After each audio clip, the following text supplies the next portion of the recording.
संगठन popular front of India के बारे में कई सनसनीखेज खुलासे किए हैं। ईडी का इल्जाम है कि पीएफआई का मकसद ठीक नहीं था। पूरी रिपोर्ट देखिए।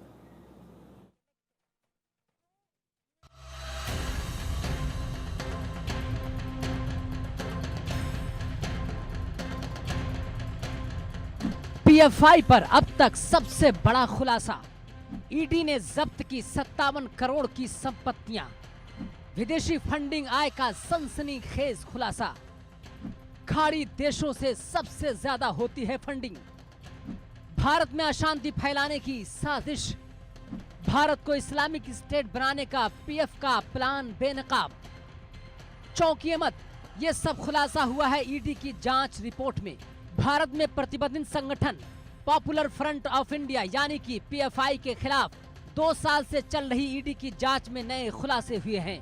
भारत में अशांति फैलाने की साजिश रचने वाले प्रतिबंधित संगठन पीएफआई पर अब और नकेल कसी जा रही है। बड़े नेटवर्क का पर्दाफाश करते हुए ईडी ने देश के अलग अलग हिस्से से लगभग 57 करोड़ की 35 संपत्तियां जब्त कर ली हैं। ये संपत्तियां अलग अलग ट्रस्ट और कई लोगों के नाम पर थी। पीएफआई के बैंक खातों में अवैध पैसे जमा किए गए थे।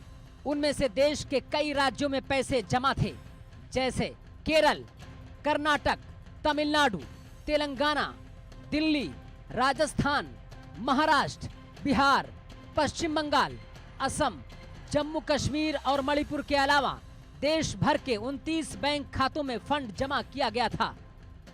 पीएफआई के नापाक मंसूबों को ईडी की जांच में और भी कई सनसनीखेज खुलासे हुए हैं। प्रतिबंधित संगठन पीएफआई पर ईडी का बड़ा खुलासा, विदेशों में अब भी पीएफआई के 13,000 मेंबर एक्टिव। ईडी जांच में पर्दाफाश, पीएफआई का विदेशों में भी नेटवर्क। देश में पीएफआई को फिर मजबूत करने की कोशिश। विदेशों में पीएफआई ने डिस्ट्रिक्ट एग्जीक्यूटिव कमेटियां बनाई हैं। विदेश से पैसा बनाने के लिए डिस्ट्रिक्ट एग्जीक्यूटिव का गठन किया गया। इन्हें करोड़ों रुपए की फंडिंग करने का टारगेट दिया गया था। फिलहाल पीएफआई एक्टिव सदस्य 6 देशों में ज्यादा सक्रिय हैं, जैसे Kuwait, Qatar, UAE, Oman, Saudi Arab और सिंगापुर। अब आइए आपको बताते हैं कि पीएफआई की आखिर प्लानिंग क्या थी। भारत में इस्लामिक स्टेट की स्थापना करने का मकसद था। जांच में सामने आया कि पीएफआई का असल मकसद अलग अलग था। भारत में जिहाद के जरिए इस्लामी स्टेट की स्थापना करने का मेन मकसद था। पीएफआई खुद को सामाजिक आंदोलन के रूप में पेश करता है। ईडी जांच के मुताबिक पीएफआई कराना चाहता है भारत में गृह युद्ध। ये तो रही प्लानिंग की बात। अब आपको बताते हैं कि पीएफआई पर आरोप क्या क्या हैं। फरवरी 2020 में दिल्ली में हुए दंगों में हिंसा भड़काने का आरोप है। हाथरस में सांप्रदायिक माहौल को बिगाड़ना और आतंक फैलाने का आरोप है। आतंकी ग्रुप बनाना, घातक हथियार और विस्फोटक सामग्री जमा करने का भी आरोप है। अहम और संवेदनशील जगहों समेत बड़ी हस्तियों पर हमला करने का भी आरोप है।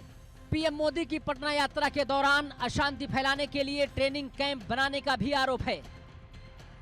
दरअसल सितंबर 2022 में देश भर में पीएफआई के ठिकानों पर एनआईए और ईडी ने छापा मारा था। इसमें पीएफआई से जुड़े कई नेताओं को गिरफ्तार किया गया था। इन पर यूएपीए के तहत कार्रवाई की गई थी। छापेमारी के बाद केंद्र सरकार ने 28 सितंबर 2022 को पीएफआई संगठन को बैन कर दिया था। ईडी तब से पीएफआई के खिलाफ जांच कर रही है।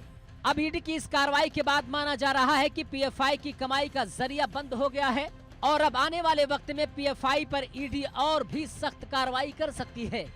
Bureau report, India news.